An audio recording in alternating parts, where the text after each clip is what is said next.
चलिए सीधा रुख करेंगे धर्मनगरी कुरुक्षेत्र का, जहां संत गुरु रविदास भवन में आयोजित भारत रत्न बाबा साहेब डॉक्टर भीमराव अम्बेडकर सम्मान समारोह और संगोष्ठी को संबोधित करने पहुंचे मुख्यमंत्री नायब सिंह सैनी। क्या कुछ कह रहे हैं, सुनवा देते हैं आपको। ये प्रेरणा अगर हमें कहीं से मिलती है, ये डॉक्टर भीमराव अम्बेडकर जी के जीवन से हमें मिलती है। ये मेरे लिए बड़ा खुशी का दिन है। डॉक्टर भीमराव अम्बेडकर जी एक ओजस्वी, वो वक्ता भी रहे हैं, वो महान कानूनविद रहे हैं और अर्थवेता, भारतीय संविधान के मुख्य शिल्पी भी अगर कोई रहा है तो डॉक्टर भीमराव अम्बेडकर जी रहे हैं। उनका जीवन संघर्षों से भरा हुआ था, लेकिन उन्होंने उच्च मनोबल से जीवन की हर बाधा को पार करने का काम किया है। डॉक्टर भीमराव अम्बेडकर जी इस प्रकार का व्यक्तित्व, जिसके आज जीवन के ऊपर हम ये चर्चा कर रहे हैं। डॉक्टर साहब ने दबे कुचले आवाम की आवाज बने, देश के प्रति उनके महान सेवाओं के दृष्टिगत डॉक्टर भीमराव अम्बेडकर जी को भारत रत्न की उपाधि से उनको नवाजा गया है। ये हमारे लिए बड़ी खुशी की बात है। उनका संपूर्ण जीवन हम सब के लिए आदर्श रहा है। उस महान पुरुष के लिए अपने लिए कष्ट और दुख को स्वीकार कर शेष लोगों को सुख व आनंद देने का काम और डॉक्टर भीमराव अम्बेडकर जी ने किया है। उनके जीवन से हमें ये सीखने को मिलता है। ऐसा व्यक्तित्व अपने आप दुख सहन करने के बावजूद दूसरे लोगों के लिए, गरीब, पिछड़े, अति पिछड़े ऐसे लोगों का जीवन सुखमय हो, उनका पूरा जीवन डॉक्टर साहब का लगा है। हम आज ऐसे महान व्यक्तित्व को याद कर रहे हैं। मुझे ये भी खुशी है कि डॉक्टर भीमराव अम्बेडकर जी ने हमें समझाया कि हर मानव एक समान है। उन्होंने कहा, उन्होंने किसी प्रकार के भेदभाव व्यवहार का चलन अमानवीय व नैतिक अनैतिक उन्होंने ये कहा है। और डॉक्टर भीमराव अम्बेडकर जी समाज के पिछड़ेपन व असमानता को दूर करने का जो सबसे उन्होंने कारगर उपाय वो बताया है, वो शिक्षा को बताया है। डॉक्टर साहब ने कहा कि शिक्षा उस सेब का दूध है जो जितना पिएगा उतना दहाड़ेगा। ये डॉक्टर भीमराव अम्बेडकर जी ने कहा। उन्होंने ये भी कहा, शिक्षित बनो, संगठित रहो और आगे बढ़ो। ये डॉक्टर भीमराव अम्बेडकर जी की वाणी थी। बाबा साहेब की आवाज जन जन तक पहुंचाने के लिए लंबे समय से प्रयास करना पड़ा कि आत्म सम्मान, समान अधिकार और सामाजिक न्याय केवल मांगने से नहीं मिल जाते, उन्हें प्राप्त करने के लिए पहले स्वयं को इस योग्य बनाना पड़ता है और फिर इसके लिए शिक्षित होना सबसे पहली शर्त है। ये बाबा साहेब ने कहा है। बाबा साहेब वंचित वर्गों की ही नहीं, महिलाओं की स्थिति में भी सुधार के पक्ष में रहे हैं। मुझे खुशी है कि भीमराव अम्बेडकर जी ने जिनको अपना गुरु माना, महात्मा ज्योतिबा फुले, उनका पूरा जीवन दलितों, पिछड़ों, महिलाओं को शिक्षित करने के लिए लगा और उन्होंने सबसे पहले शिक्षित किया और देश स्कूल खोलने का काम महात्मा ज्योतिबा फुले ने किया, जिससे कि ये कुरीति उसको समाप्त करने का काम वो महात्मा ज्योतिबा फुले ने किया। और बाबा साहेब भी इस विचार को लेकर के उन्होंने इसमें प्रावधान किया। मुझे खुशी है कि आज नरेंद्र मोदी जी बाबा साहेब के दिखाए हुए उस रास्ते पर गति से आगे बढ़ रहे हैं।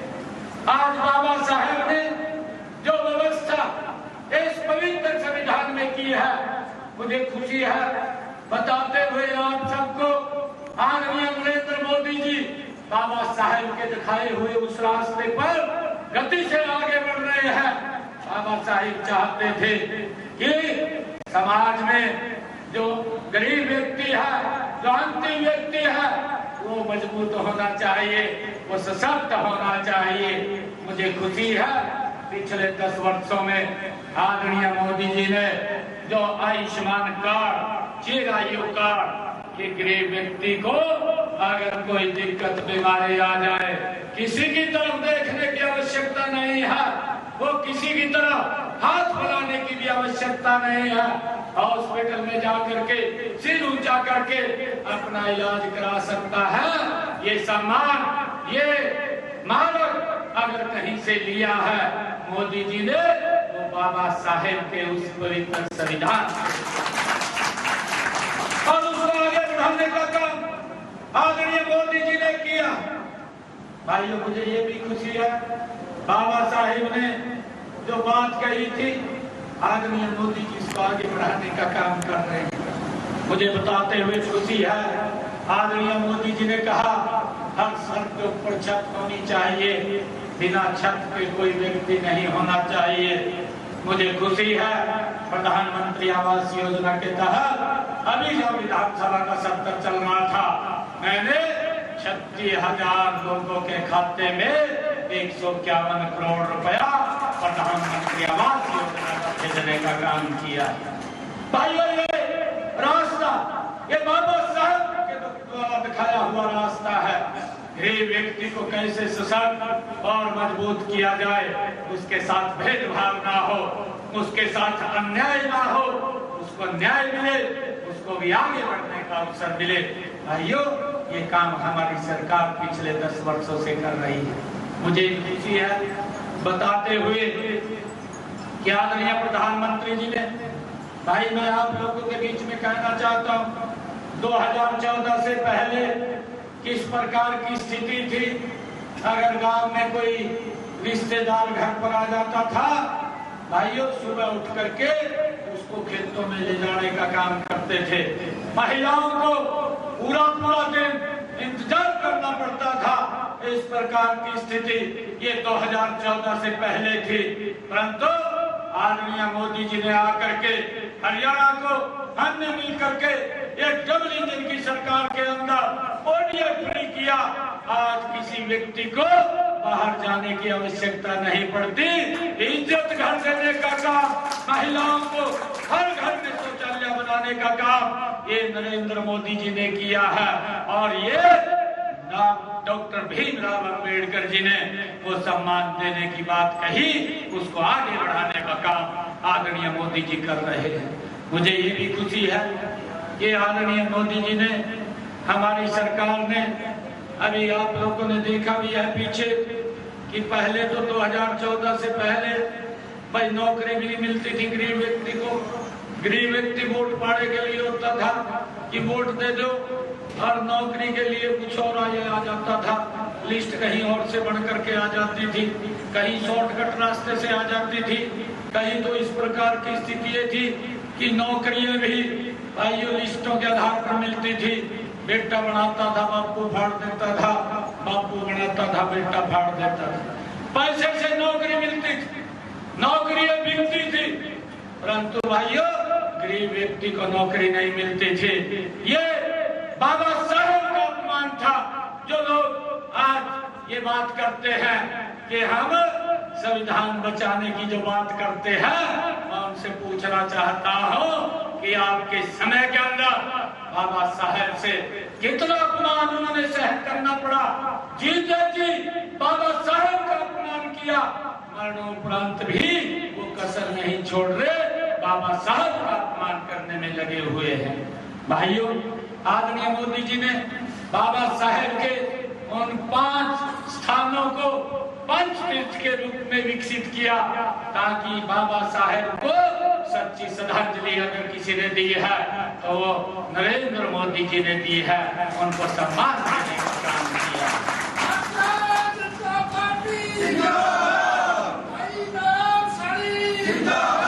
भाइयों, मैं बात कर रहा था, मैं नौकरी की बात कर रहा था। गरीब व्यक्ति को नौकरी नहीं मिलती थी। आदरणीय मोदी जी के नेतृत्व में ये डबल इंजन की सरकार में जो संविधान बचाने की बात कर रहे हैं, ये देश नरेंद्र मोदी जी के नेतृत्व में संविधान के अनुरूप चल रहा है, बाबा साहेब के दिखाए हुए मार्ग के ऊपर चल रहा है। आज मुझे खुशी है, हरियाणा के अंदर जहां नौकरियां बिकती थी, जहां पर पर्ची खर्च पर नौकरी मिलती थी, इन 10 वर्षों का काम ये हमारे डबल इंजन की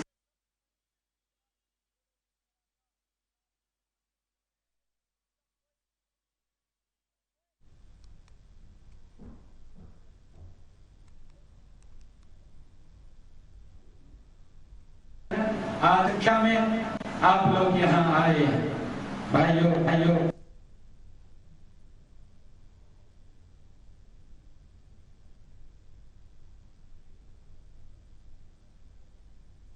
आज इतनी संख्या में आप लोग यहाँ आए हैं। भाइयों, आज कई कार्यक्रम थे, कई कार्यक्रमों से मैं यहाँ पर आया हूँ और एक चंडीगढ़ में अभी बैठक है, तुरंत ही चंडीगढ़ में निकलना है और एक बड़ा घटनाक्रम देश में बहुत आहत है, पूरा का पूरा देश, हम सब उसको देख भी रहे हैं। किस प्रकार से हमारे जो घूमने के लिए सैलानी गए थे जम्मू कश्मीर के अंदर, उन निहत्थे लोगों के ऊपर उनको गोलियों से भून दिया गया। ऐसे आतंकवादियों को बख्शने का कोई सवाल नहीं है। ऐसे आतंकवादियों को चुन चुन करके एक एक को इस माटी में मिलाने का काम ये हमारी सरकार करेगी, नरेंद्र मोदी जी करेंगे, हमें पूरा विश्वास है। ऐसे लोगों को बख्शेंगे नहीं, कोई भी व्यक्ति कहीं पर भी है। अरे ये देश ये बाबा साहेब के उस मार्ग के ऊपर आगे बढ़ रहा है जो आप डॉक्टर भीमराव अंबेडकर जी ने सपना देखा था। वो सपना था बाबा साहेब का, जिसको आदरणीय मोदी जी चितार्थ करने में लगे हुए हैं। ये हमारा राष्ट्र ये विकसित राष्ट्र बने, हमारा राष्ट्र ये दुनिया में चमकता हुआ एक ब्राइट सपोर्ट बने। आइयो, ये चमकता हुआ सारा उस कल्पना ये डॉक्टर भीमराव अंबेडकर जी की थी और उसको पूरा करने का काम आदरणीय नरेंद्र मोदी जी कर रहे हैं। मैं आज हम जहां डॉक्टर भीमराव अंबेडकर को याद कर रहे हैं, इतनी संख्या में आप सबको मैं इसके में भी अपनी वाणी के अंदर हम सबका तो मार्गदर्शन किया है। गुरु रविदास जी बोलते थे कि ऐसा चाहूं राज में मिले सभी को अन्न, छोट बड़े सब रैन बसे, गुरु रविदास रहे प्रसन्न। ये वाणी गुरु रविदास जी की वाणी, जिससे हमें प्रेरणा मिलती है, उसी प्रेरणा के ऊपर हमारी ये डबल इंजन की सरकारें काम कर रही हैं।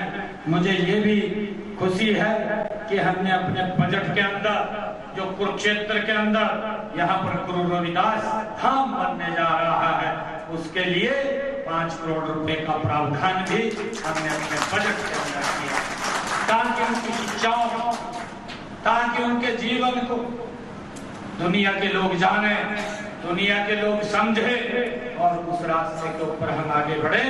मैं आप सबको दिल से धन्यवाद करता हूँ। आज मैं यहाँ गुरु रविदास इस पवित्र स्थल के ऊपर आया है। मैं 21 लाख रुपया यहाँ पर देकर के जाता हूँ और आप सबका मैं दिल से बहुत बहुत धन्यवाद करता हूँ इन्हीं शब्दों के साथ। भारत माता के, भारत माता के, doctor Bhimrao Ambedkar ji, doctor Bhimrao Ambedkar ji, doctor Bhimrao Ambedkar ji, बहुत बहुत धन्यवाद। जय हिंद, जय भारत, जय भारत।